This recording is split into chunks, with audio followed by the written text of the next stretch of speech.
Bonjour, aujourd'hui préparation d'un petit ourson pour un bavoir. Donc on voit le nom que j'ai déjà brodé et maintenant je suis en train de faire le contour du petit ourson, vu qu'après le but va être de couper le tissu pour pouvoir tout simplement faire une petite poche. Donc je vais faire le contour de mon petit ourson au point de bourdon, ce qui me permettra ensuite tout simplement de pouvoir couper, en faisant très attention bien entendu, à ras pour que le tissu, lui, ne s'effiloche pas. Donc c'est un point de bourdon qui est tout petit, vu que bien entendu le but c'est pas de faire un contour de la tête de l'ourson énorme. Voilà. Après, les autres traits qu'on voit ici, qui sont beaucoup plus larges, bien entendu, le point de bourdon sera quant à lui beaucoup plus large. Alors, nous revoilà avec Mao. Donc, j'ai déjà coupé une partie, comme vous pouvez voir. Donc, vous voyez, c'est vraiment à ras du bord.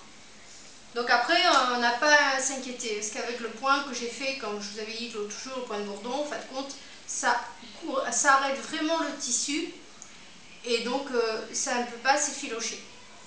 Donc là, je coupe tout simplement tout doucement avec un tout petit ciseau. C'est mon ciseau de broderie. Bon, heureusement que c'est mon ciseau de broderie pour le fil. Je ne m'en sers pas pour autre chose. Et donc je viens couper tout doucement. J'espère qu'on voit bien. Voilà, avec la pointe. Parce que le tout maintenant, le jeu, c'est de couper à ras, mais sans couper le fil. Parce que si je coupe dans le fil, je pense que je vais avoir une très mauvaise surprise. Ce qui veut dire qu'il faudra que je recommence tout. Après, il y a d'autres techniques, parce que là, je l'avais fait sur le métier. Après, on a la technique de pouvoir le faire directement, ce qu'on appelle au tambour. Donc, je vous montrerai plus tard. Et ce qui fait que, bien sûr, si on le fait au tambour, on peut ne pas avoir après ce problème. Voilà.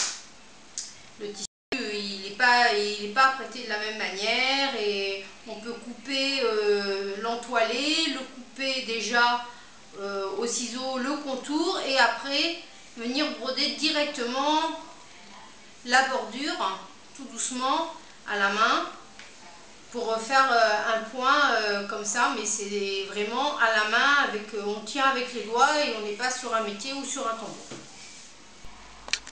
Voilà, et le petit bavoir est terminé. Donc voilà ce que ça donne dans la petite poche. Voilà. Donc vous voyez, à l'extérieur, ça donne ça. Voilà.